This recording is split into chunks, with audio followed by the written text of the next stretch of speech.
पाली भाषा क्यों जरूरी है या क्यों पाली पढ़नी चाहिए। कौसली यानी जो बुद्ध के समय में कौशल नरेश थे, प्रसन्नजीत, तो इस भाषा को कौसली बोलते थे। मगध में इसी भाषा को मगधी बोलते थे और सम्राट अशोक के समय में इसको अशोकी बोला करते थे और जब बुद्ध के वचन इसमें आए तो इसको बुद्ध की भाषा भी बोलते हैं। बाद में इसमें पंक्ति देखकर इसको पालने वाला समझकर जब ये बाद में अभी डिस्कवर हुई कुछ समय पहले तो इसको पाली के नाम से बोलने लगे। किसी ने पाली बोल दिया तो पाली के नाम से आ गई। मगर ये बेसिकली पाली जो भाषा है या जो मगधी है, अशोकी है, ये पूरे भारत की भाषा है। पूरे भारत में ये बोली जाती है, पूरे भारत में ये चलती है। जैसे जैसे आप पाली की वीडियोस देखते जाएंगे आपको इसमें अलग अलग जगह के शब्द आते जाएंगे। आप उसमें चेक कर सकते हैं, देख सकते हैं। जो लोग पाली में इंटरेस्ट लेते हैं या वीडियोस देख रहे हैं वो समझ रहे होंगे कि पाली तो हिंदी ही है। अगर 10 छोटे छोटे बच्चे एक वेशभूषा में, एक ही रंग के, एक ही नाक नक्श के, लगभग एक ही उम्र के, 5 साल के, 6 साल के, अगर आप लाइन में खड़े कर दें और वो ना बोलें तो आप नहीं पहचान सकते कि वो किस क्षेत्र के हैं या वो कहाँ के हैं। मगर अगर वो बोलना शुरू कर दें तो उनके बोलने के अंदाजे से, और अगर आपको उनका ज्ञान हो कि ये जो बोल रहे हैं ये किस क्षेत्र की भाषा है, तो आप उनके बोलने के लहजे से, अंदाज से, उनके शब्दों से, उनके अक्षरों से ये बहुत अच्छी तरह से बता सकते हैं कि ये बच्चा किस क्षेत्र का है, कहाँ का है, कैसा है। बाकी उनका खान पीन और उनका त्वचा का रंग, उनके नाक नक्श रंग या उनके कपड़े, ये सब उनके जो कल्चर में आता है, जो उनके सीखा हुआ है। और अगर कोई मिक्स भी हो जाए तो उसके वर्ताव से पता चल जाता है कि उसका बिहेवियर कैसा है। बिहेवियर पैटर्न बता देता है कि वो बच्चा कहाँ का है और कैसा है। बताते हैं, अगर आप इंटरनेट पे खंगालेंगे तो पूरा इतिहास ये कहता है कि इजराइल एक ऐसा देश रहा है जहाँ जो लोग थे उनको वहाँ के लोगों ने भगा दिया और वो लगभग 12-13 कबीलों में वहाँ से भागे। 12-13 कबीलों में बढ़कर पूरी दुनिया में बिखरे इजराइल के लोग, जिनको ज्यूज बोलते हैं या जिनको यहूदी बोलते हैं। और भारत में भी उनकी 3 ब्रांचें लगभग बताई जाती हैं जो आई। क्योंकि भारत में पाली भाषा में जो यहाँ का नहीं है उसको विपरीत बोलते हैं। समण यहाँ के व्यक्ति होते हैं और समण का जो अपोजिट शब्द है वो वमण है। वम माने होता है विपरीत, यानी जिसको हम उल्टी करते हैं, वमन आ गई है, उसको विपरीत बोलते हैं। तो बाहर से जो आदमी आता है उसको यहाँ का ना बोल के विपरीत बोला जाता है तो उसको पाली में वमण बोलते हैं। समणा और वमणा कई बार भगवान बुद्ध ने इसका जिक्र कई बार किया हुआ है। तो जो वमन लोग हैं यहाँ समय समय पे आते रहे, क्योंकि भारत बड़ा खूबसूरत देश है और यहाँ बहुत ज़्यादा चीज़ें मनोकारी और बहुत अच्छा खाना और बहुत अच्छा यहाँ मौसम है। चारों तरफ पहाड़ हैं, झरने हैं, झील हैं, घाटियाँ हैं और रेगिस्तान है, समुद्र है। इतना ज़बरदस्त, इतना बढ़िया देश पूरे दुनिया में कहीं नहीं मिलता। इसलिए जो यहाँ आया वो यहीं का होके रह गया, वमन यहीं का। दुनिया में लगभग 5 तरह से लोग अपना देश छोड़ते हैं। जो देश छोड़ने की प्रक्रिया है, यानी जो वमन बनते हैं, वो 5 कारणों से लगभग बनते हैं, अपना देश छोड़ते हैं। पहला कारण है कि अगर जहाँ वो रह रहे हैं वहाँ भुखमरी हो जाए, वहाँ रोजगार ना हो, वहाँ काम ना हो, तो लोग उस जगह को छोड़ देते हैं। आज भी गांव छोड़ के लोग शहर आ जाते हैं और शहर छोड़ के विदेश में चले जाते हैं, जहाँ उसकी जैसी ज़रूरत है, जहाँ जिसको खाना पानी दाना मिल जाए। एक कारण तो सबसे मजबूत ये है। इसमें जानवर भी अपना शहर, अपनी जगह, अपने जो क्षेत्र है उसको छोड़ देते हैं अगर वहाँ सूखा पड़ जाए या आग लग जाए, किसी कारण से कोई हो जाए तो। ये नेचुरल फिनोमिना है। दूसरा है कि अगर देश खराब हो। देश खराब का मतलब है कि या तो आपने ऐसी हरकत की हो, जो ऐसे अपराध किए हों कि आपको वहाँ से भागना पड़े या लोग भगा दें आपको, देश निकाला दे दें, या फिर देश में ऐसे कानून और ऐसे नियम बने हों जो आपको सूट नहीं करते, आपको माफिक नहीं आते, आपके मन के मुताबिक नहीं आते, आप उनमें रहना नहीं चाहते, तब देश को छोड़ देते हैं। ये आज के दिन भी चलता है। बहुत सारे देश के लोग अपने अपने देश को छोड़कर दूसरे देश में नागरिक बन जाते हैं। तो एक कारण है देश का खराब होना या खुद का खराब होना, दोनों कारण में से वो देश को छोड़ते हैं।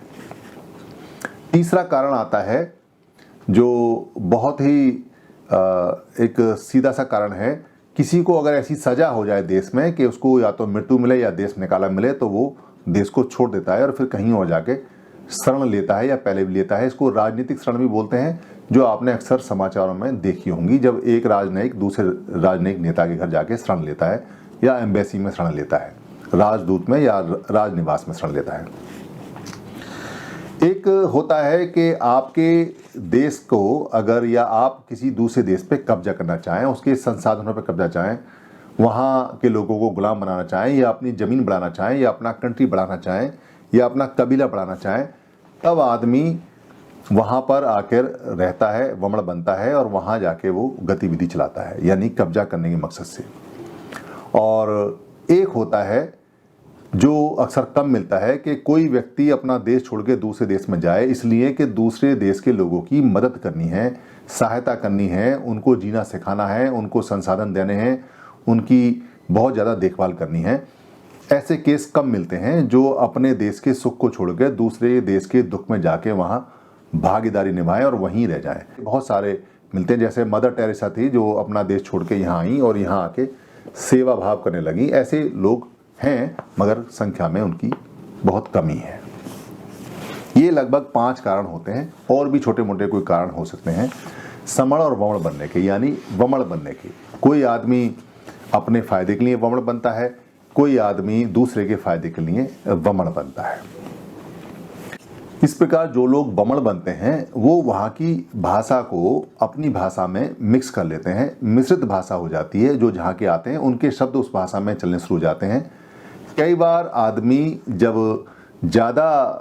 बहुत ज़्यादा एग्रेसिव होता है या बहुत ज़्यादा आक्रामक होता है तो वो दूसरे की भाषा को ख़राब करके, उस जगह की भाषा को ख़राब करके अपनी भाषा वहाँ लागू करने की कोशिश करता है।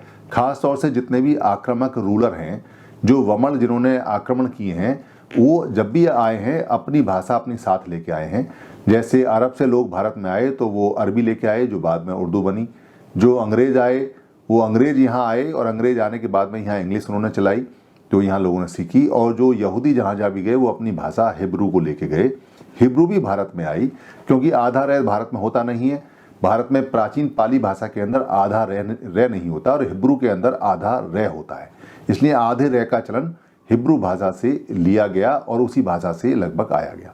भारत की भाषा के अंदर शय शब्द या षटकोण वाले नहीं होते, मगर हिब्रू या जो ठंडे देशों की भाषा है उनमें शय शब्द बहुत इस्तेमाल होता है, इसलिए शय शब्द का चलन भी वहीं से आया गया है।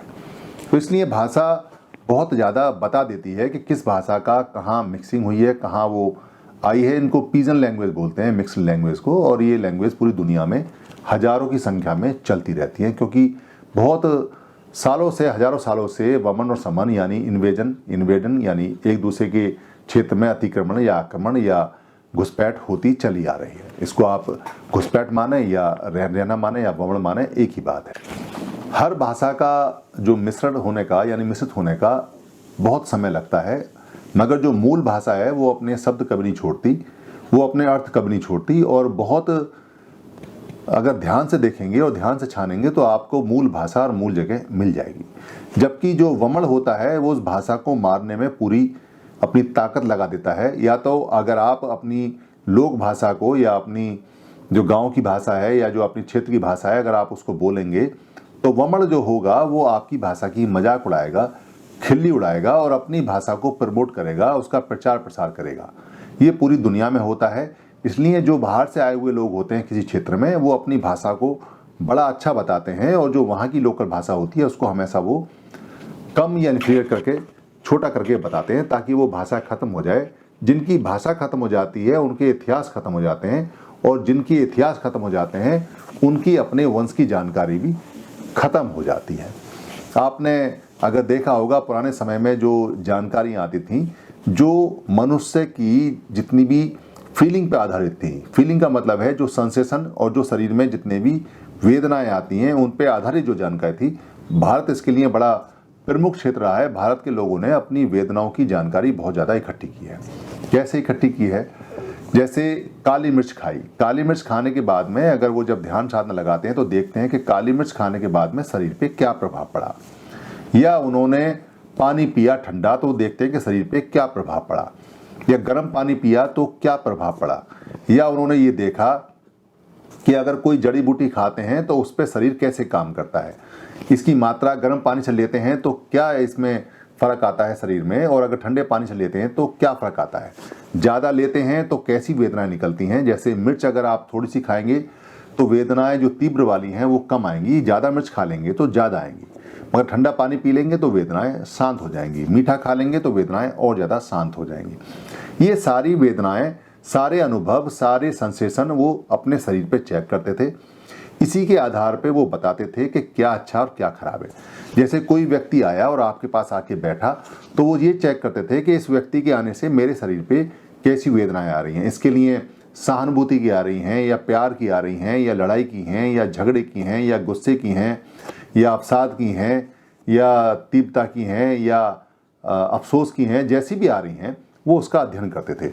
ऐसे ही कहीं अगर युद्ध होता है तो युद्ध में क्या क्या फ़र्क पड़ा एक सैनिक पे, क्या होता था, तो वो सब अपना चेक किया करते थे।